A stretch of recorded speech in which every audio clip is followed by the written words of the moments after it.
¿Cuál es la cosa más escalofriante que alguien te ha dicho alguna vez? Cuando estaba en la universidad, durante el verano solía volver a casa y trabajar en granjas, principalmente recogiendo pacas de heno. Cada año había trabajadores diferentes. Algunos buenos, otros no tanto. Y uno directamente daba miedo. Ese tipo había sido parte de los Mongrel Mob, una pandilla de Nueva Zelanda que suele atraer a lo peor de lo peor.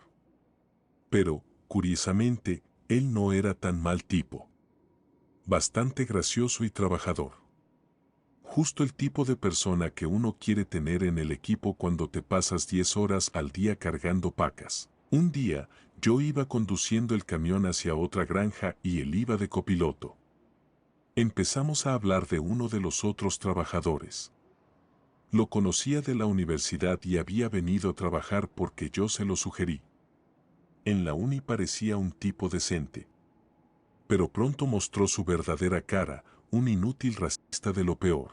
Me estaba quejando de ese imbécil, pidiendo disculpas por haber sido el responsable de que estuviera ahí. Medio en broma, sugerí que podríamos arreglar un accidente agrícola. Que si lo atropellaba un tractor, que si se le venía encima una pila de pacas.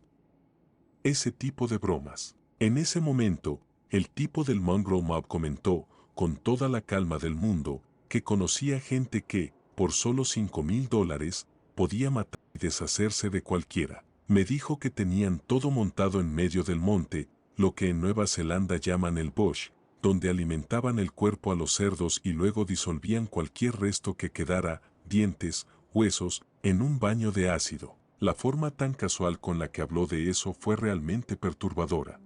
Si te está gustando, suscríbete. Siguiente historia. Hacia el final de nuestro matrimonio, mi ex esposo un día se enojó muchísimo conmigo y comenzó a explicarme con lujo de detalles cómo podría asesinarme y salirse con la suya.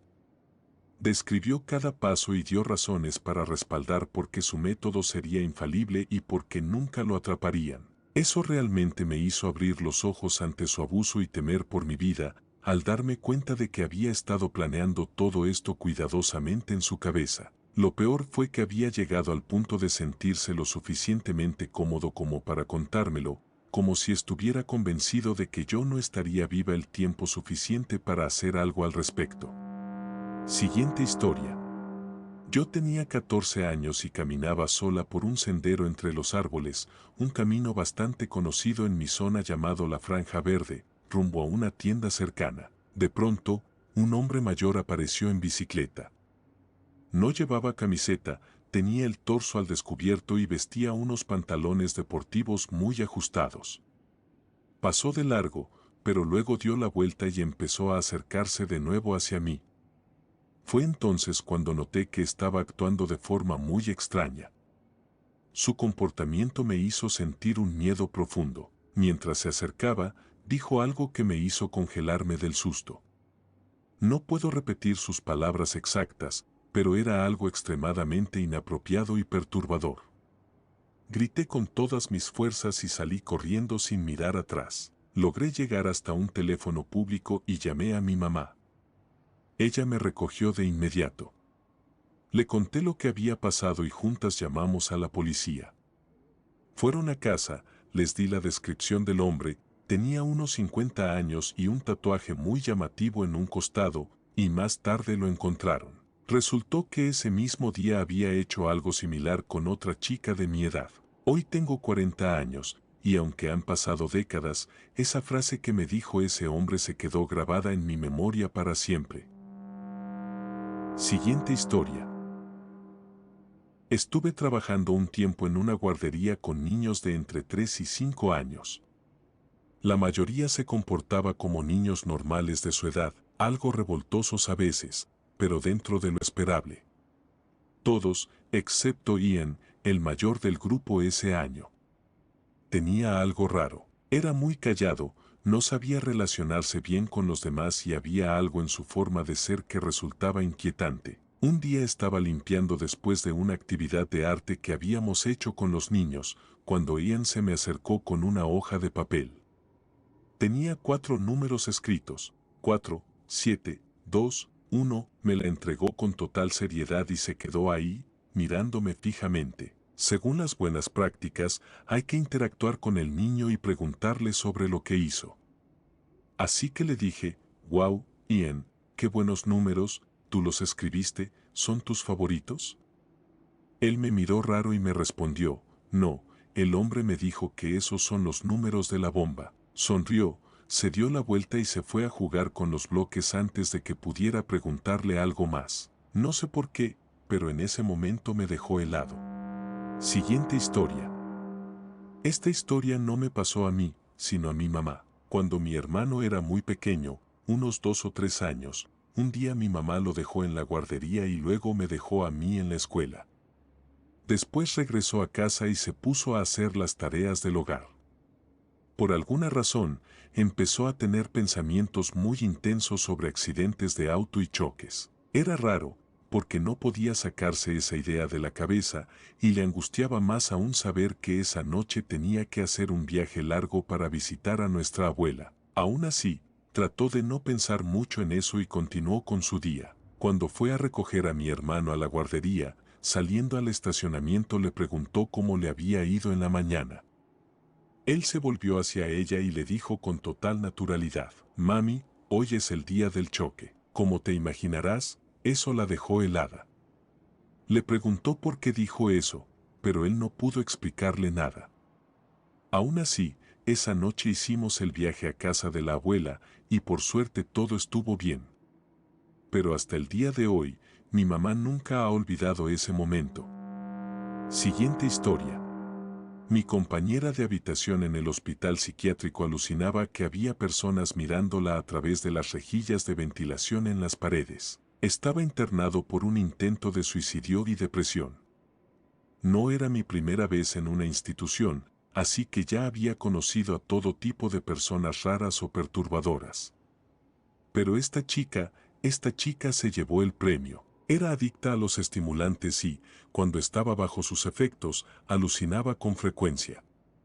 Tal vez también tenía algún grado de esquizofrenia, no lo sé con certeza. Se había convencido de que, donde sea que estuviera, había ojos espiándola desde las rejillas del sistema de ventilación.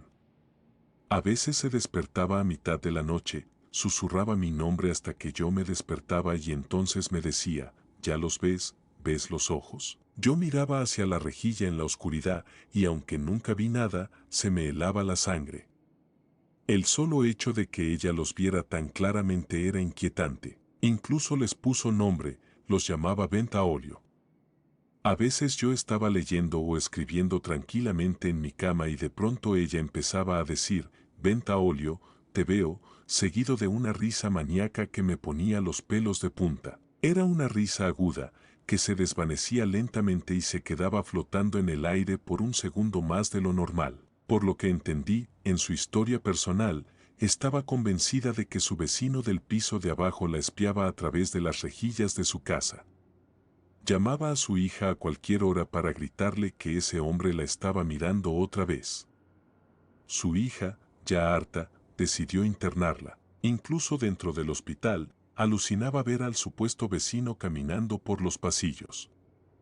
En esas ocasiones entraba en crisis y el personal tenía que llevarla a la sala acolchada durante un tiempo. He vivido muchas cosas difíciles y he conocido a gente con historias realmente pesadas, pero esto fue, sin duda, de lo más inquietante que he presenciado.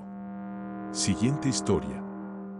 Este anciano trabajó en China a principios de la década de 1950, en la misma zona donde durante la Segunda Guerra Mundial estuvieron destinados algunos estadounidenses conocidos como los Flying Tigers, tigres voladores. Me contó que notó que había varios niños mestizos, claramente hijos de los pilotos y del personal estadounidense que estuvo allí durante la guerra. Todos eran mitad chinos y mitad caucásicos. Con el tiempo, le preguntó a su empleada doméstica, una mujer que había vivido toda su vida en ese lugar, por qué no había niños mestizos con rasgos afrodescendientes. Según él, algunos miembros del personal de apoyo durante la guerra eran hombres negros. ¿Acaso ellos no habían tenido hijos con mujeres locales? La respuesta que ella le dio al principio fue sencilla, que las chicas del lugar no se involucraban con hombres negros. Pero pasaron los años y, al parecer, él logró ganarse su confianza. Un día, ella retomó el tema por iniciativa propia y le dijo la verdad. Según lo que le confesó, sí hubo niños nacidos de esas relaciones durante la guerra, pero después de que los soldados se marcharon, a esos niños no se les permitió vivir. Supuestamente, fueron eliminados en una gran hoguera. Siguiente historia.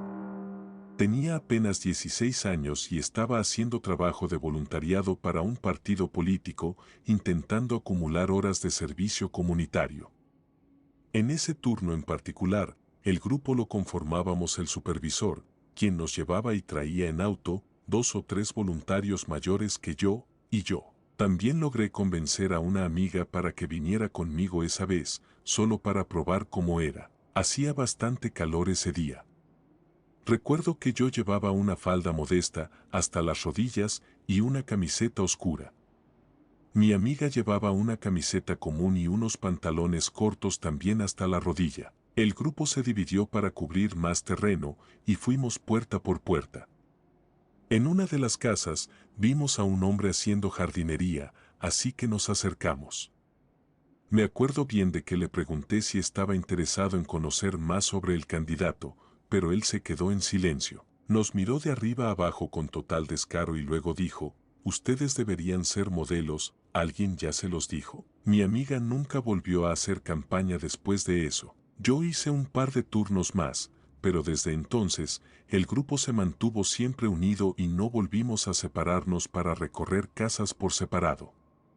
Hasta el día de hoy, no olvido la sensación de incomodidad, de confusión y de haber sido completamente vulnerada en ese momento.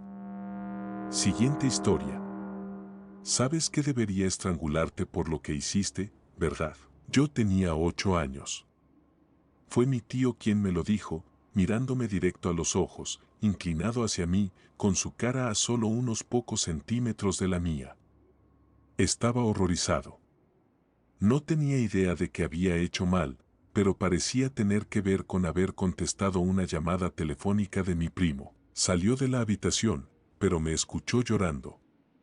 Volvió al rato y me pidió perdón. ¿Estamos bien? Yo lo quería muchísimo, de verdad. Pero, vaya, ese hombre tenía una presencia tan intensa que podría haber enderezado un plato de fideos con solo pasar caminando al lado. Siguiente historia. Me encantan tus rodillas. Quiero casarme contigo cuando tengas 16. Yo tenía como 4 o 5 años cuando escuché eso. El que lo dijo era el novio de mi mamá en ese entonces, un hombre mucho, mucho mayor que ella. Él tendría más de 60 años, y mi mamá rondaba los 40. Recuerdo que se lo conté, pero no me tomó en serio. Me dijo algo como no seas exagerada, y aunque, tristemente, me pasaron cosas peores durante mi infancia, esa fue sin duda la frase más espeluznante que alguien me dijo jamás. Todavía la recuerdo con escalofríos.